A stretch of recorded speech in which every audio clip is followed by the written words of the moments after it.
마에스트라 4화까지 봤는데 재밌습니다. 클래식 음악을 이용한 스릴러풍의 연출 느낌도 너무 좋고요.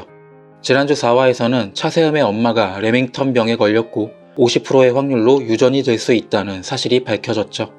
그래서 오늘은 차세음과 엄마의 관계를 자세히 다뤄보려고 합니다.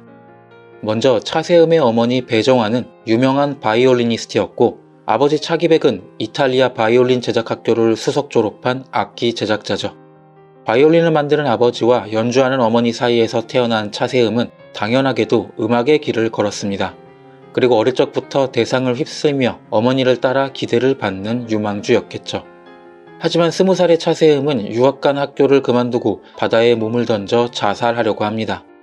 유정재에게 구해진 그녀는 3년간 음악을 잊고 살다가 우연히 TV에 나온 지휘자의 모습에 빠져들게 됩니다. 그리고 바로 음대에 지원에 합격하고 유정재를 떠나 지휘자의 길을 걷게 되죠. 20년 후 차세음은 전 세계에서 한 손에 꼽히는 지휘자가 되어 한국으로 돌아옵니다.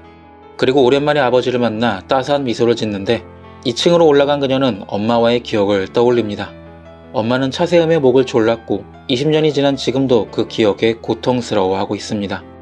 차세음에게 음악이란 아빠와 엄마에게 배운 것, 그들과 공유하는 것, 우리 가족을 이어주는 것, 그녀의 삶 그 이상이었을 테니까요. 그런데 엄마가 변했고 차세음의 삶에서 더 이상 음악은 가족을 이어주는 매개체가 아니었습니다. 그런데 엄마는 왜 차세음의 목을 졸랐을까요? 그녀가 레밍턴 병에 걸려 몸이 굳어가고 더 이상 바이올린 연주를 할 수 없게 돼 고통스러울 것은 쉽게 예상이 가능합니다. 하지만 굳이 자신이 사랑하는 딸의 목을 조르고 괴롭힐 이유는 없죠. 그 때문에 차세음마저 음악을 포기할 뻔했었고요.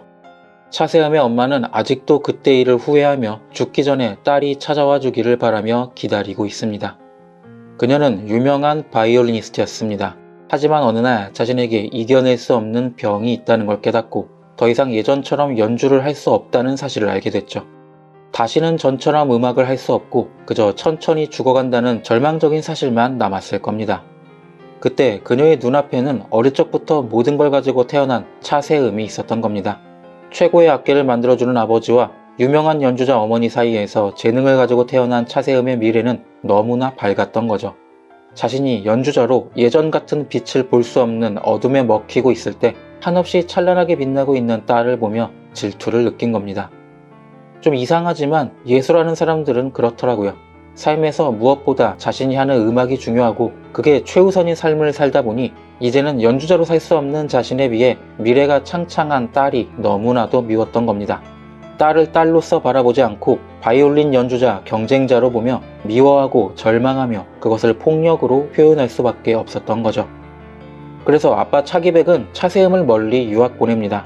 원래라면 따라갔어야겠죠. 딸의 성공을 뒷바라지하며 어차피 이탈리아 대학을 수석 졸업한 차기백은 해외에서도 충분히 잘 살 수 있었을 테니까. 하지만 이제는 혼자서 몸을 가누지 못하는 아내를 지키며 어린 딸을 멀리 홀로 유학을 보내야만 했습니다. 마음이 얼마나 아팠을까요? 차세음이 학교를 자퇴하고 3년간 놀고 먹기만 했어도 아마 아무런 잔소리도 하지 못했을 겁니다. 그럼에도 아무것도 해주지 못한 딸이 다시 음악의 세계로 돌아왔고 세계적인 지휘자가 됐으니 고맙고 미안한 마음만 한가득이겠죠.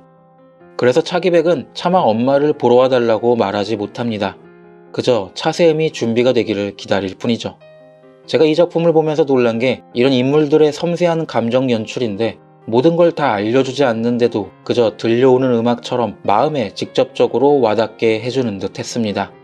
혹시 아직 보지 않으신 분들이 있다면 꼭 추천드리고 제 채널 구독과 좋아요를 누르시는 것도 추천드립니다. 시청해 주셔서 감사합니다.